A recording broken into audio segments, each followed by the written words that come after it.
स्वर कथा चैनल के सभी श्रोताओं को संतोष कुमार शर्मा का बहुत बहुत नमस्कार और स्वागत। मित्रों, स्वर कथा चैनल पर प्रसारित किए जा रहे हैं भारत के रहस्यमय मंदिर। इस श्रृंखला की कड़ी में पिछले एपिसोड में हमने चर्चा की थी कोल्हापुर के महालक्ष्मी मंदिर की, जिसे अंबाबाई मंदिर के नाम से भी जाना जाता है। ये भारत के सबसे पवित्र शक्ति पीठों में से एक है, जिसे 7वीं सदी में चालुक्य राजा कर्णदेव ने बनवाया था। यह मंदिर देवी महालक्ष्मी द्वारा राक्षस कोलासुर का वध करने की कथाओं से गहराई से जुड़ा है और इसे शक्ति के दक्षिणी केंद्र यानी कि दक्षिण काशी के रूप में माना जाता है। आज हम चर्चा करेंगे एक और ऐसे रहस्यमय मंदिर की। इसको हम पूरी तरह से मंदिर तो नहीं कह सकते, परंतु वहां देवताओं की मूर्तियां गड़ी हुई हैं, जिसको हम एक बहुत ही विशालकाय मंदिर भी मान सकते हैं। इससे पहले मैं उस मंदिर की चर्चा करूं, आप सभी से निवेदन है कि यदि आपने अभी तक स्वर कथा चैनल को सब्सक्राइब नहीं किया है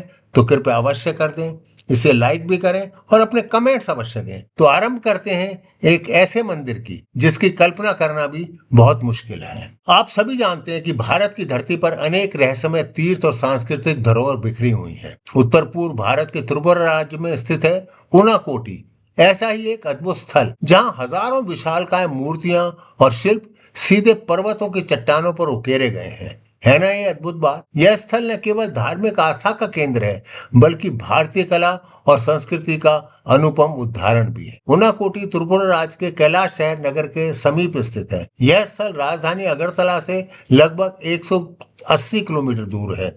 निकटतम रेलवे स्टेशन कुमार घाट है, जो लगभग 20 किलोमीटर की दूरी पर है। यहाँ तक सड़क मार्ग से पहुंचना सरल है और निकटतम हवाई अड्डा अगरतला में है। उनाकोटी को शिव तीर्थ माना जाता है। यहाँ की सबसे विशाल मूर्ति उनाकोटेश्वर काल भैरव की है, जो लगभग 30 फुट ऊंची है। इसके अतिरिक्त गणेश, दुर्गा, हनुमान और अन्य देवी देवताओं की मूर्तियां भी यहाँ अंकित हैं। लोक कथा के अनुसार 1 करोड़ देवता यहाँ रातभर ठहरे थे। केवल भगवान शिव प्रातःकाल जागे, शेष देवता सोते रह गए और शिव के श्राप से वे सब पत्थर की मूर्तियों में बदल गए। इसी कारण इस स्थल का नाम पड़ा उनाकोटी, अर्थात 1 करोड़ से एक कम। यहाँ की मूर्तियां 7वीं से 9वीं शताब्दी के बीच निर्मित मानी जाती हैं। शिव का मुखाकृति लगभग 30 फुट ऊंची है, जिसमें अलंकृत मुकुट और गहन भाव दिखाई देते हैं। मूर्तियां खुले वातावरण में जंगल और झरनों के बीच स्थित हैं। अजंता एलोरा की गुफाओं से भिन्न यहाँ की कला ओपन एयर रॉक रिलीफ शैली में है। यह स्थल आज भी स्थानीय श्रद्धालुओं के लिए पूजनीय है। यहाँ प्रतिवर्ष अशोक अष्टमी मेला, जो चैत्र मास मार्च अप्रैल में आयोजित होता है, जिसमें हजारों भक्त सम्मिलित होते हैं। सबसे आश्चर्य की बात यह है कि इस शिल्प का, ये जो मूर्तियां यहाँ बनी हुई हैं, इसका कोई ऐतिहासिक प्रमाण नहीं मिलता। ये पता नहीं किन कारीगरों ने ये मूर्तियां बनाई थी। इन मूर्तियों के शिल्पकारों के बारे में कोई स्पष्ट प्रमाण नहीं है। मौसम, वनस्पति और संरचना की कमी के कारण मूर्तियां क्षरण का सामना कर रही हैं और इसे यूनेस्को विश्व धरोहर स्थल के लिए नामित भी किया गया है, परंतु अभी तक इसे सूचीबद्ध नहीं किया गया। उनाकोटी केवल एक तीर्थ स्थल नहीं, बल्कि भारतीय कला, संस्कृति और आस्था का जीवंत प्रतीक है। यहाँ की मूर्तियां हमें यह संदेश देती हैं कि भक्ति और शिल्प कला का संगम समय की सीमाओं को पार कर अमर हो जाता है। यह स्थल भारत की विविधता और आध्यात्मिकता का अद्भुत परिचायक है। उनाकोटी केवल मूर्तियों का स्थल नहीं, बल्कि इसके साथ जुड़ी अनेक लोक कथाएं और प्रसंग इसे रहस्यमय और आकर्षक बनाते हैं। यहाँ कुछ प्रमुख प्रसंग आप सबके लिए प्रस्तुत हैं। शिव और करोड़ देवताओं की कथा। कहा जाता है, जैसा मैंने पहले भी उल्लेख किया है, कि भगवान शिव 1 करोड़ देवताओं के साथ इस स्थान पर ठहरे।